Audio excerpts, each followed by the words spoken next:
জবাব তোমায় দিতেই হবে। তুমি জবাব দাও। একটু যে জানালা খুলে রাখবো তার উপায় আছে? খালি মিছিল আর মিছিল। সরকার তুমি জবাব দাও। বলে সরকার কেন জবাব দেবে শুনি? সত্যি তো, তোমার সামনে সরকারের নামে বলা কি চারটিখানি কথা নাকি? চালা কি পারা হ্যাঁ? কি ফুটকাটা হচ্ছে? তুমি থাকো তোমার সংসার নিয়ে, আমি এই সংসার থেকে পদত্যাগ করবো। এই নিয়ে কবার হলো? তার মানে? না মানে ওই বলছিলাম কি, ওই যে ওই পদত্যাগ, ওই সকালে পদত্যাগ আর রাত্রে প্রত্যাহার, এই তো তোমার কাছে নতুন কিছু নয়। এই তো ফগের মতো চলছে এখন।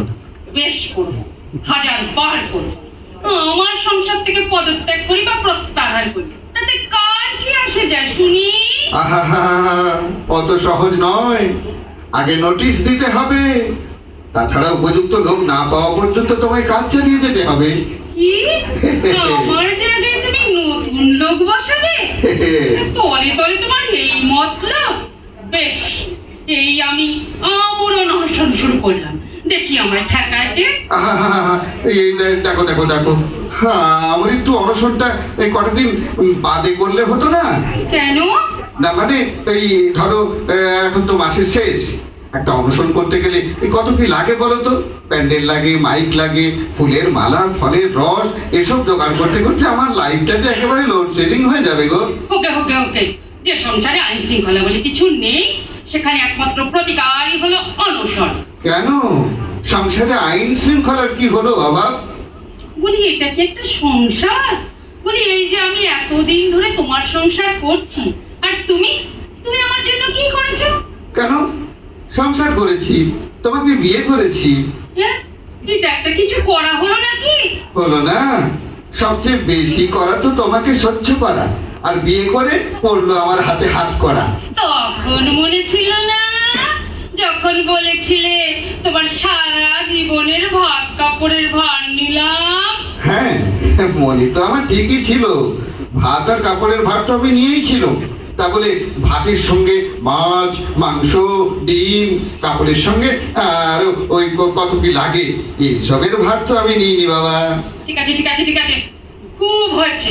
সংসারে তো কিছুই দেখো না, এদিকে ছেলেটা যে একেবারে বকে গেল। কেন কেন, এই খোকার আবার কি হলো? কি আবার হলো? এদিকে ঘুমের ঘরে টিয়া সাত্তা বলে চেঁচাচ্ছে। টিয়া সাতটা? এই সেসব আবার কি গো? আরে ছেলে তোমার সাতটা খেলছে। হ্যাঁ, ধরে ঘাটটা বাঁধতে পারো না?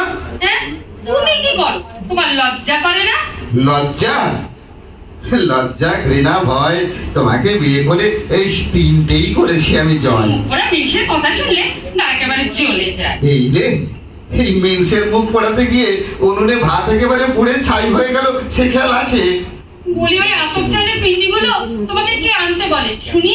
তা আমি কি করব, রেশনের মূল্য তালিকায় দেখলাম সেদ্ধ চাল কাটা, ময়দা কাটা, সুজি একেবারে সোজা সুজি কাটা, সেদ্ধ চাল ফুরিয়ে গেছে তাই আতপ চাল। বলি ফুরিয়ে যায় কেন? অভ্যেস করিয়ে দিচ্ছে যাতে বিধবা হলে অসুবিধে না হয়। জ্বালানো কথাগুলো শুনলে আমার পিত্তে জ্বলে যায়। আহা, আরে বাবা, সরকার না দিলে আমরা কোথায় পাবো বলো তো? সরকার কেন দেবে শুনি? নিজের হিম্মত নেই? তুমি না পুরুষ মানুষ, তোমার লজ্জা করে না সরকারের কাছে হাত পাততে? এই দেখো দেখো, এতে লজ্জার কি আছে? সরকার দিলে নিশ্চয়ই আনতুম। সরকার কেন দেবে শুনি? এই সরকার কি কোনোদিনও তোমার বাড়িতে একবার হাত পাততে এসেছে? আহা, সরকারই তো আমাদের একমাত্র ভরসা। তা এতই যদি বোঝো, তাহলে কথায় কথায় সরকারের নামে দোষ দাও কেন? এ কি, সরকার দোষ করলে বলতে পারবো না? না বলবে না। উনি সরকার যদি এতই খারাপ, তো সরকার বাড়ির মেয়েকে বিয়ে করতে গেছিলে কেন? এই মরেছে, তুমি কি বুঝতে কি বুঝলে গো? থাক থাক থাক, তোমায় আর বোঝাতে হবে না। আরে বাবা, এই সরকার মানে সেই সরকার নয়। শাক দিয়ে মাছ ঢাকা যায় না জানো? ভুলে যেও না, আমিও শ্যামবাজারের প্রীতম সরকারের মেয়ে সুভাষিনী। সে তো তোমার সুন্দর পানা মুখের কথা শুনেই বুঝতে পারছি তুমি সুভাষিনী। কি সুন্দর তোমার মুখের ভাষা। দেখো, এই আমি শেষবারের মতো বলে দিলুম, ফের যদি আমার নাম নিয়ে কথা বলো, তাহলে আমি কিন্তু গলায় দড়ি দিয়ে এই কড়িকাঠে ঝুলে পড়ে আত্মহত্যা করব। ভগবান কি আর আমার দিকে মুখ তুলে চাইবেন? সে সৌভাগ্য কি আমার কোনোদিন হবে? কি বললে? এই না মানে ইয়ে কিছু না ওই বলছিলাম কি ওই বাড়িওয়ালার পারমিশন নিয়েছো? কেন? না মানে ওই বলছিলাম এই গতরে তুমি যদি ওই কড়িকাঠ থেকে ঝুলে পড়ো তাহলে বাড়ি শুদ্ধ হুড়মুড় করে একেবারে গুজরাটের ভূমিকম্পের মতো ভেঙে পড়বে গো। ঠিক আছে, তাহলে আমি রেল লাইনেই গলা দেবো।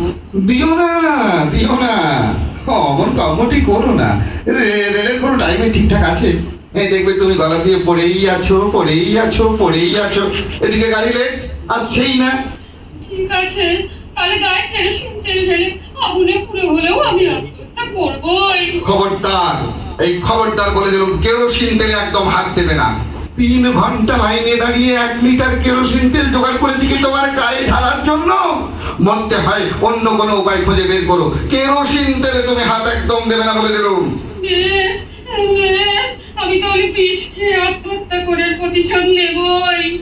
দেখো এই বলছিলাম কি, এই এত অখাদ্য কুখাদ্য খেয়েও যখন তুমি পটল তোলোনি তখন ওই বিষও তোমার হজম হয়ে যাবে গো। যাকে এই বলছিলাম কি, মানে ওই আত্মহত্যা যদি করতেই হয় করো, কিন্তু অন্যদিন করো, আজকের দিনটা থাক না। আজকের দিনটা থাকবে কেন শুনি? না মানে মানে ওই আজকে সন্ধ্যায় সন্ধ্যার শোতে 2টো সিনেমার টিকিট কেটেছি। ও তাই? হিন্দি ছবি। তাই নাকি? শুধু ঝাড়পি, ঢিসুম বেশ যাবে? তাহলে আজকের দিনটা ছেড়েই দিই বলো। ছেড়ে দাও কিন্তু কাল আমি আত্মহত্যা করবোই। করো না, কাল করো। কাল কিন্তু আমাকে বারণ করতে পারবে না। না ঠিক আছে, এই আমি কথা দিলাম। ঠিক? হ্যাঁ কাল তোমাকে ঠিক বিষ এনে দেবো, তখন আত্মহত্যা করো। এখন চল এখন সিনেমায় চলো। চলো কি ভালো। চলো।